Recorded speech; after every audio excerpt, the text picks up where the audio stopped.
sonde ini kita ukur, kita dari puting ibunya.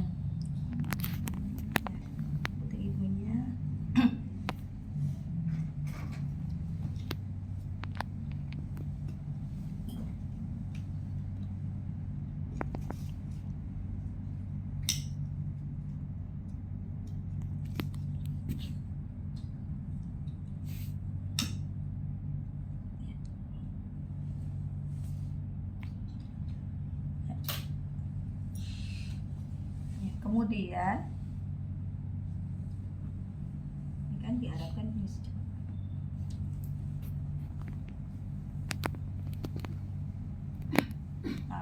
posisi dan penekatan ini nggak bagus ya. Nah,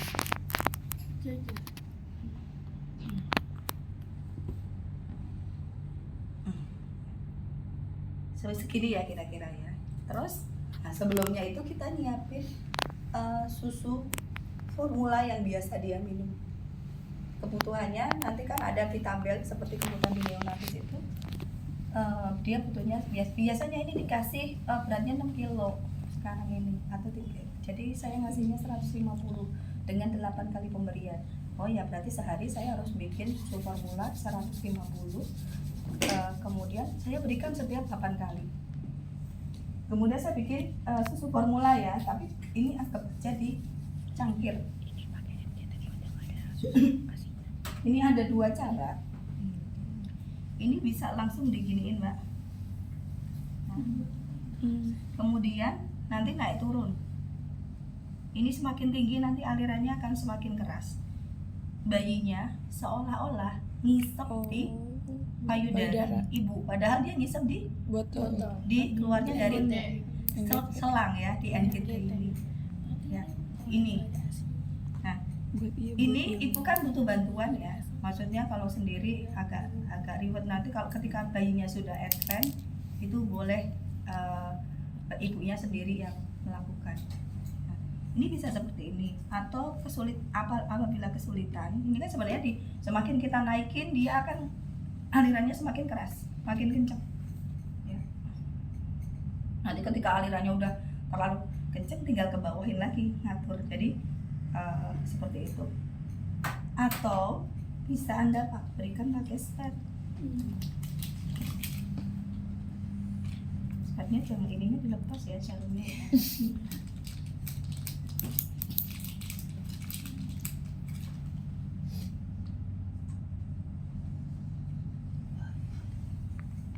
Ambil.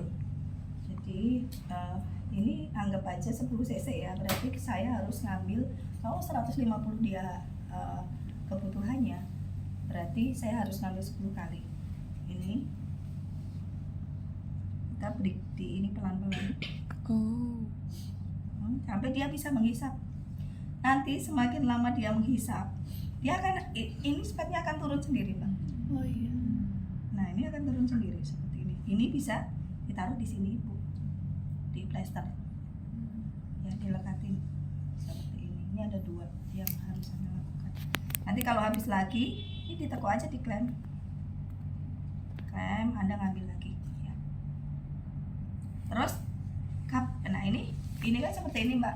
Jelas nggak yang ini? Pemberian. Jelas. Jadi, apa yang Anda simpulkan dari jadi bayinya apa? Bayi sebenarnya menghisap tetap menghisap ke payudara.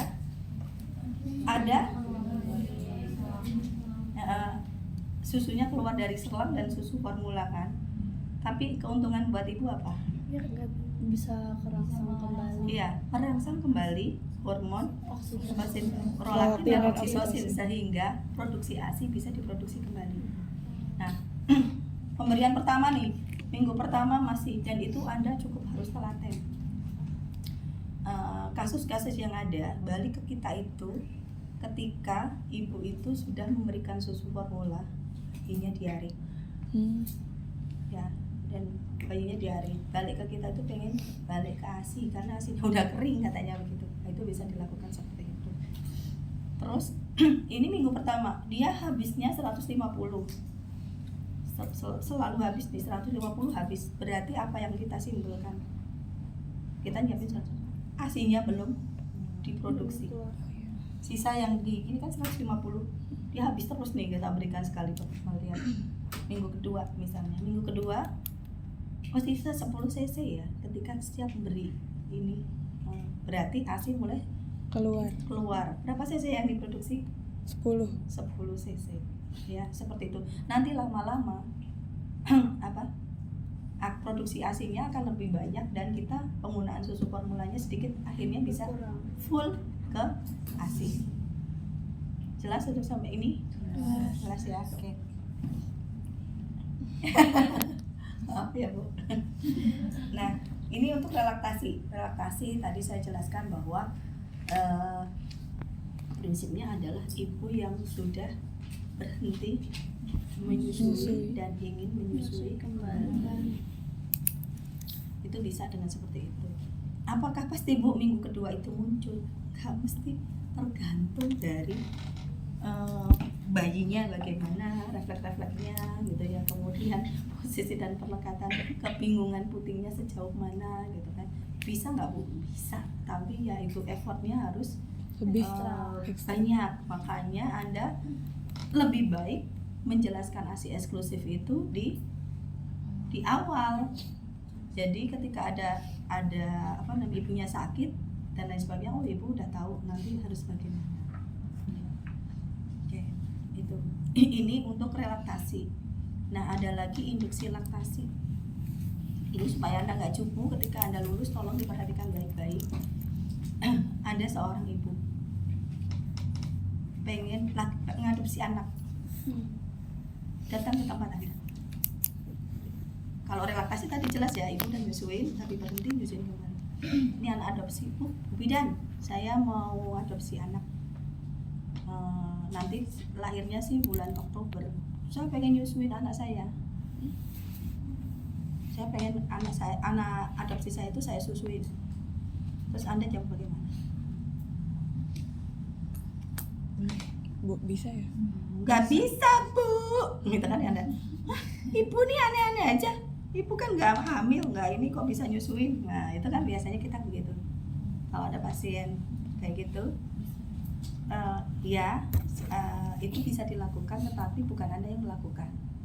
Jadi Anda harus merujuknya ke dokter spesialis anak yang konsen terhadap induksi laktasi. Jadi prosesnya itu Mas seperti payudara ibu itu dikasih treatment obat-obatan, dibikin seperti proses ibu waktu hamil kita. Jadi kan dari mamogenesis, laktogenesis, Anda tahu nggak itu kemarin proses perubahan payudara pada saat menyusui. Nah, jadi hormon apa yang naik, hormon setelah itu apa yang turun, nah itu dibikin seperti itu Mbak. Pas hamil apa yang tinggi? Estrogen dan progesteron yang tinggi kan. Nah, nanti setelah bayi lahir itu dia akan turun kan, digantikan sitosin dan prolaktin. Jadi kalau pas ibu menyusui, progesteron sama estrogennya rendah atau tinggi? Rendah turun. Nah, itu juga akan di BHP seperti itu. Ibu yang mempunyai anak adopsi itu bisa dibuat menyusui, dibikin dia keluar ASINYA, tapi dengan manipulasi hormonal ibunya yang dimanipulasi. Jadi nanti kalau nemu kasus seperti itu, jangan Anda cut, jangan nanti keluar dari tempat praktek Anda, ini bidan cupu ya, nggak ngerti, emang nggak tahu ya kalau bisa dilakukan itu. Kan kita udah browsing di internet gitu.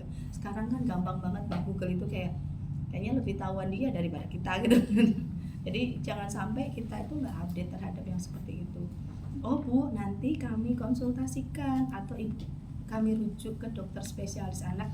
Anda tahu kontaknya yang ada proses yang ada klinik laktasi. Yang biasanya ada klinik laktasi konsen terhadap induksi laktasi tadi.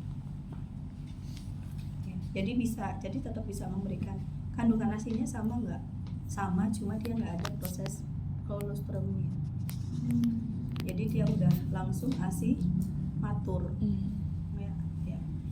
ASI in milk sama formil, nggak ada yang kolostrumnya dia nggak kebentuk, itu aja. Jadi kalau ada yang nanya seperti itu besok bisa ya. Hanya boleh pada wanita yang maksudnya bapaknya misalnya pengen nyusuin, nggak boleh, nanti manipulasi hormonalnya terlalu ini dan beresiko. Kalau bapak-bapak yang dimanipulasi hormonalnya gitu kan, sekarang kan banyak juga kan pasangan-pasangan yang apa namanya gay gitu kan, kok bisa nyusuin anaknya ya, nanti dia dibikin seperti itu mbak, dimanipulasi. Kalau di Indonesia kan masih belum ini ya. Kalau di Thailand kan pernikahan sejenis udah biasa gitu kan. Nah mungkin dengan seperti itu si tadi makanya kok bisa nenenin bayinya ya, ada jadi manipulasi secara hormonal dan dibikin si ibu itu ngalami persis secara hormonal seperti pada saat hamil.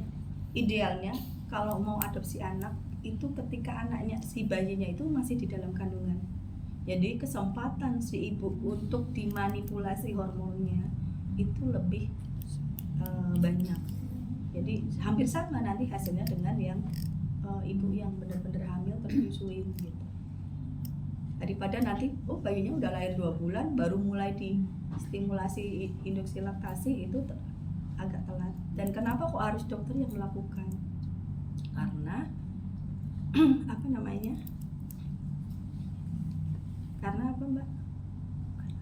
Tahu yang sudah Kita kan nggak boleh ngasih obat ya. Obatnya itu sebenarnya obat-obat yang kita itu hanya menggunakan efek sampingnya. Kayak saya nih, ada apa namanya, harus apa namanya, kaku-kaku, ngilu. Ada obat yang sebenarnya itu obat epilepsi, tapi kan efeknya itu merilekskan otot, maka beberapa dokter menggunakan itu gitu kan, untuk mengurangi spasme otot seperti itu. Sama, ini juga sama. Ini sebenarnya obatnya ini sebenarnya obat bukan untuk itu pengobatan, padahal itu untuk obat lain gitu kan. Tapi efek sampingnya itu bisa membantu pembentukan ASI. Jadi si dokter tadi menggunakan efek sampingnya, ada takarannya dan ada pemantauannya. Bidan tidak berwenang, akan tetapi nanti ketika ada yang nanya, Anda harus bisa jawab. Dan jangan sampai pasiennya dimarahi, ibu ini ngaco ya, nggak kan, kita kan bidan sukanya begitu, aneh-aneh aja. Terus Anda ngedumelnya masih ke bawah, nanti pasiennya udah nggak ada masih ini gitu kan. Oke begitu. Ada pertanyaan? Kalau teknik menyusui udah ya diajari? Sudah. Bu Yunita? Cradle, cross cradle, iya. Kemudian Double football, ya. Dengan merahasi. Nah itu lembar itu tolong dipakai, dibaca, dipahami benar. Jadi ada kolom yang benar, ada yang kolom yang salah. Yang sebelah kanan itu yang benar ya mbak. Nah itu penghormatan yang salah. Nanti ketika di lahan, ketika Anda PK 1, aspersal ya, aspersal dulu. Aspersal, belum PK 1 ya? Belum. Aspersal, nah itu tolong diamati posisi dan pelekatannya, ajarkan ibu posisi dan pelekatan yang baik. Ya. Kalau nanti ketemu pasien yang meskipun Anda belum berkompeten untuk melakukan relaksasi, nah paling Anda bisa benerin dulu posisi dan posisi menyusuinya terlebih dahulu. Gitu. Ya. Oke, ada pertanyaan?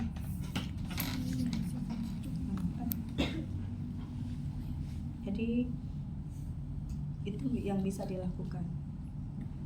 Ada lagi mbak yang namanya NSS ya, sebentar saya NSS. Ada nggak di sini NSS?